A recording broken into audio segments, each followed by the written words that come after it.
শঙ্করকে এবার প্রাণে বাঁচালো আয়ুষ। হ্যাঁ বন্ধুরা, ভিডিওতে লাইক দিয়ে দেখতে থাকুন। যে মুহূর্তে কিনা ইন্দ্রাণী গাঙ্গুলি বলতে থাকে যে শঙ্কর, তুমি তোমার কর্তামায়ের আদেশও অমান্য করলে, তুমি আমার কোনো কথাই শুনছো না। কিন্তু শঙ্কর ঠিক সেই মুহূর্তে শঙ্কর যখন বলতে থাকে যে না কর্তামা, না, আমি আজকে সম্পূর্ণরূপে সকলের অবাধ্য হয়ে গিয়েছি, আমি আর কারো কোনো রকম কোনো কথা শুনবো না। কারণ আপনাদের কারো কথা শুনে আমার কী লাভ হবে বলুন তো? আমার মেয়ের যে ক্ষতি হয়ে গিয়েছে তার জন্য তো সম্পূর্ণরূপে আমিই দায়ী। কারণ দুবার আমার মেয়ের বিয়ে ভেঙেছে, সেটা তো সম্পূর্ণরূপে আমার জন্যই হয়েছে। কারণ আমি একটা অপদার্থ বাবা, আমি আমার আর মেয়ের ভাগ্য নিজের হাতে রীতিমতো দুমড়ে মুচড়ে শেষ করে দিয়েছি। আমি আমার মেয়ের ভাগ্য গড়ে তুলতে পারিনি।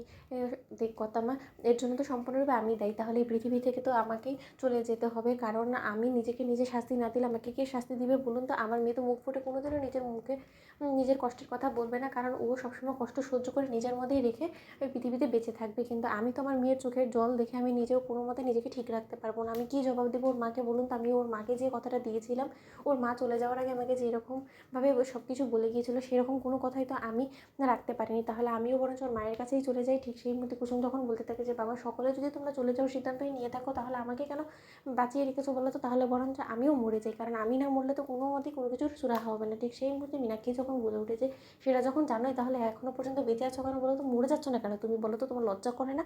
ঠিক সেই মুহূর্তে ইন্দ্রাণী গাঙ্গুলি যখন বলতে থাকে যে ছোটো, আর একটা বাজে কথা বললে তোর জীব আমি টেনে ছিঁড়ে ফেলবো। দেখছিস না এখানে কি সিচুয়েশন হয়ে দাঁড়িয়েছে? এর মাঝখানে তোর এই সকল কথাবার্তা বলাটা খুব বেশি প্রয়োজন? ঠিক সেই মুহূর্তে দেবলীনা যখন বলতে থাকে যে এই বাপ বেটির এই সকল ন্যাকামোগুলো দেখতে দেখতে না আমার জাস্ট ক্লান্ত লাগে, জানো তো আন্টি। ঠিক সেই মুহূর্তেই আয়ুষ এবং ঈশান মিলে যখন কিনা অক্লান্ত পরিশ্রম করে যখন কিনা দরজা ভাঙার চেষ্টা করতে থাকে, এবং আয়ুষ যখন বলতে থাকে যে শঙ্কর কাকা এমন কোনো কিছু করে বসে না যার জন্য কিনা কুসুমকে পশ্চাতে হয় পরে। অন্যদিকে শঙ্কর যখন নিজের গায়ে আগুন দিতেই নেবে, ঠিক সেই মুহূর্তে দরজা ভেঙে যখন কিনা আয়ুষ শঙ্করকে বাঁচায় এবং শঙ্করের হাত থেকে লাইটারটা যখন কেড়ে নিয়ে ফেলে দেয়, ঠিক সেই সময় রাজ গিয়ে বলতে থাকে যে শঙ্কর, নিজেকে সামলাও।